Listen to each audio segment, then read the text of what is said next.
All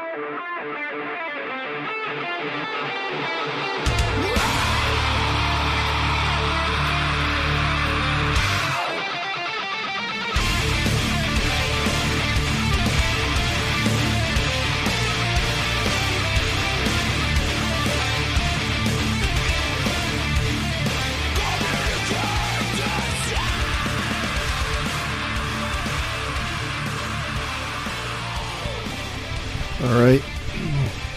Today we're here live. Well, I guess it's not so live, but from the secret Kalat compound, the undisclosed secure location.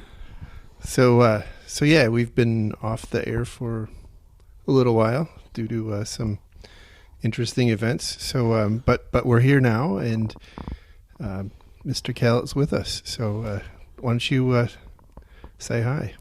The rumors of my demise are a little exaggerated. But it was close, I guess, right? It was. First of all, sorry, everybody. I disappeared. I had a sudden life-threatening situation come up that caused me to end up in emergency surgery and 33 days in the hospital. And twice. Emergency surgery twice, right? Yeah, 2 times. For some issues with basically bowel blockage and perforations and septic shock and a whole bunch of nasty stuff that I won't bore you with, but it's pretty crazy. Came out of nowhere and kicked my butt, but I'm doing better now. But it was it was a long time in the hospital and a long time to get to a point where I'm strong enough to even kind of do a little bit of this. Yeah, good. So it's good to hear from you and good to talk to you. Is it true that they replaced all the insides with like PVC plumbing? The new PEX stuff, that's a little better. Oh, okay. Yeah. It's a little lighter. They took out the old clay pipes. Got it. And upgraded while they were in there. But yeah, I'll tell you, going from being pretty healthy and good to go to completely invalid overnight has certainly opened my eyes to what a lot of people go through and how fragile life can be. But the good news is I'm good. I survived and everything's on the up and up, and I'm healing. I'm not back to work yet. I'm not really close to 100%, but I'm healing. And hopefully I can do more on the show very soon. Yeah, so you're pretty much laid up full time. I assume that you're plotting, your takeover of the world now, right? That's what you're doing. Well, plotting would indicate that I haven't already started. Okay, so the plans are already in place. Idle hands, man. Yeah, I get it. In all seriousness. This happened over 2 months ago now. But for a good chunk of that, you'd be surprised how out of it you are, where you really can't do much. So I'm just now getting to a point where like my brain is clear and I have enough energy to actually, read books and do more than just stare blankly at a TV screen. So yeah, it's been a weird like loss of 2 months. So yeah, no, my world takeover plans have been a little delayed, but we'll continue. We'll get back on track. Yeah, that's good to hear. So what have I missed? What have you been doing? Oh my goodness, just lots of work stuff. There's been since you. Since you took ill, I guess as we'll say it. Sure. There's not been, I guess, a whole lot going on. Well, except for some incredible drama in the InfoSec world. Wait, what? I know it's crazy. No, it's a crazy talk. Let's see there's been a few companies hacked. No. The GDPR turned 1 year old, and the Earth is still spinning. Let's see what else has happened. Hmm. Intel continues to impress. Cisco continues to include hard-coded credentials in their software. So, I mean, I guess it's kind of like you could probably listen to this at any particular time, and it would still be It's timeless, man. still be accurate. Timeless wisdom. So, how you feeling better? I'm better. I'm not 100%. I'm still working on some issues. I still have another surgery ahead of me. Anywhere from 3 to 6 months from now. We're not sure exactly when. Because right now, kind of, without getting into a lot of detail, my innards aren't routed normally right now, but they're healing. So we'll get them rerouted properly at some point in the future. But yeah, I'm much better. I didn't plan for this to be my summer, obviously. So, and you can probably hear my voice is still pretty weak, and I get tired pretty quick, but I'm okay. Yeah, you sound a lot better. I think I visited you about, I don't know, 2 or 3 weeks ago, and you sound and look a lot better already. So, and I will say that, you know, as word got out to a lot of our fans, the outpouring of support I got over Twitter was absolutely phenomenal and just humbling and so inspiring. And I really, really thank everybody who took the time to send a note and well wishes. And it really meant a lot as I was, you know, in the hospital for a month with not a whole lot to do. It really, I didn't have a lot of energy to respond. I didn't have a lot of energy to be coherent in being active and interacting, but I read everyone and they all meant something. So for those who did, thank you. Thank you very much. Excellent. So like you said, we're gonna try an experiment, I guess, in the coming weekends and see if we can start getting back on track again. Well, I can't lose my spot, man. I can only slack for so long before you start. Right. I mean, you know, inviting other people to just taking full advantage of the fact that you're not getting out of the house. You would see all the billboards. Look, you know. You mean my secure compound? Yeah, looking for a replacement co-host, right? No, seriously though, it's great. It's great that you're on the mend, and I know you got a long road ahead of you, but you know we're all cheering for you. Thanks, I appreciate it. Yeah, I mean, I'm hoping 6 months from now I'll be 100%. They say I should be able to do a full recovery, and I'll be always missing some parts, and I probably won't overwork exactly the same, but I'm alive, and you know, to be honest with you, when all this went down, I probably was a couple hours away from not being. So it was close. Yeah. We're happy it worked out the way. Well, I mean, we wish it wouldn't have worked out that way, but we're happy that you're still here. So it's, I'm trying to come up with, you know, a lot of people are like, well, when you go through something like that, what do you learn? I mean, the best lesson I've learned is humbleness and how fragile life can be and how quick it can change. And not to take things for granted, that's for sure. But, you know, life goes on, thankfully. And I had some great doctors and a great medical team. And fortunately, you know, a good job that's been really understanding and good insurance, which not everybody has.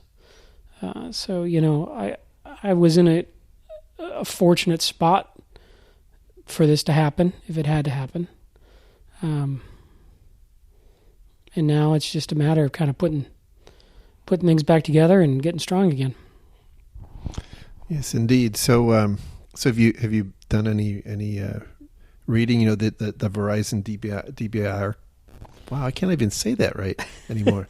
You know, I haven't. I should. I'm just now kind of back to the point where I think I can focus enough on it. So I probably should start catching up again and following all my RSS feeds and getting all my new stuff back going again.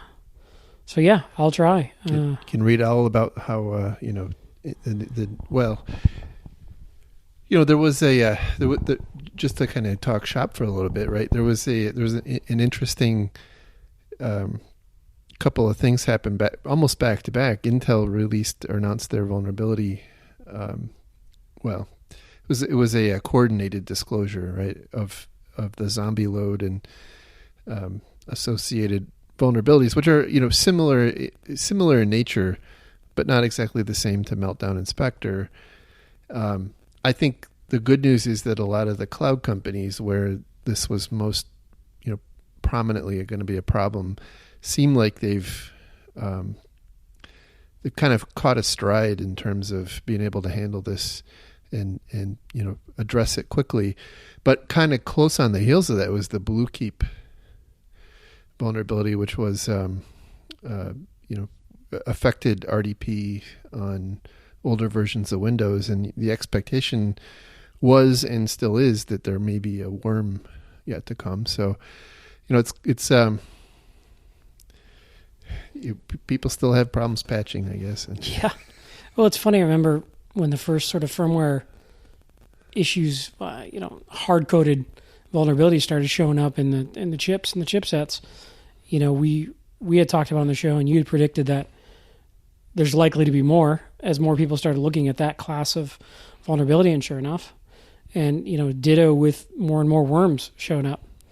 And one thing I have been following is this big debate about the ransomware attack in the city of Baltimore and whether or not, it was the NSA tools or not, and how they were spreading. And now it turns out that there might have been multiple actors or multiple methodologies, and, it's never simple. Yeah. Yep. And, here's the thing too, is once somebody gets a foothold with one particular technique, there's no reason they have to use the same technique to spread laterally. Usually it's easier once you got a foothold to use, older techniques that are very effective once you're inside. So I don't know.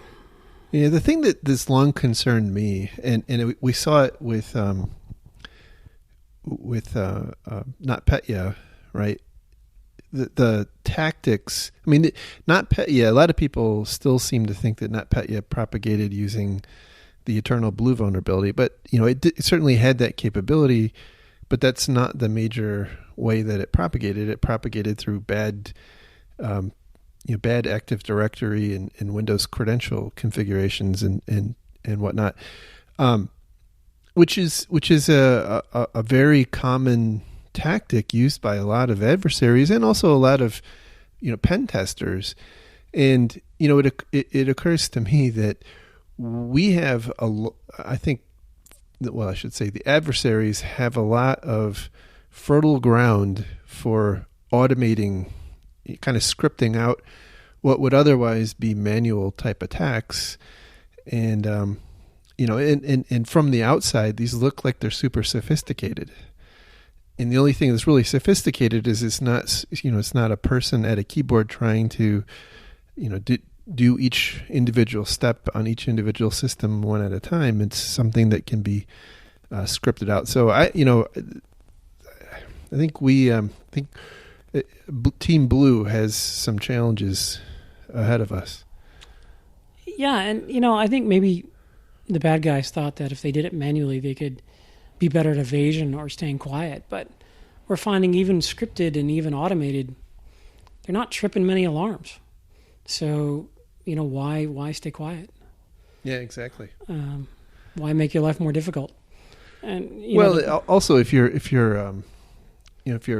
intention is a ransomware attack, like you kind of like it's almost like epidemiology. There's kind of a sweet spot of virus propagation where you can't kill too fast and it can't kill too slow.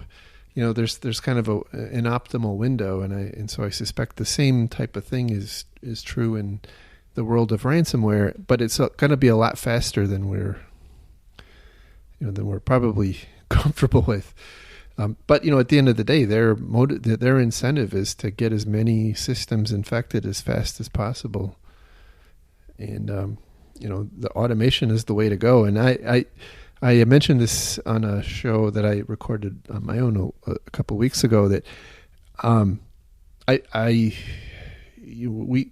forget the specific case right now, but we are starting to see adversarial adversaries. Wow, having trouble today.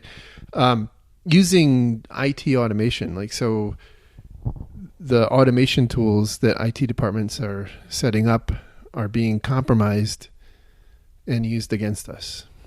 And that one of the challenges is a lot of times, especially in the world of like DevOps, these tools are viewed as, kind of labish. They're in a lab, and so they're not, quote, production. And well, the one thing we know about labs is, they get patched less aggressively, and, they don't run antivirus, and you don't change password, all the hygiene isn't as good. And, but it's arguably becoming one of the systems that is, are probably the most sensitive and need the most protection, and that's not how it's happening. Yeah, because they've also got direct access to so many other boxes with root or sysadmin level privileges. All right. Well, anyhow, thank you for spending some time today, and we should be back hopefully on a more normal schedule pretty soon. So keep getting better, and we'll talk again soon.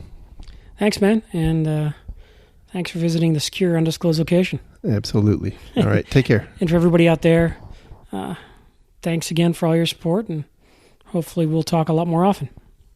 See ya. Bye.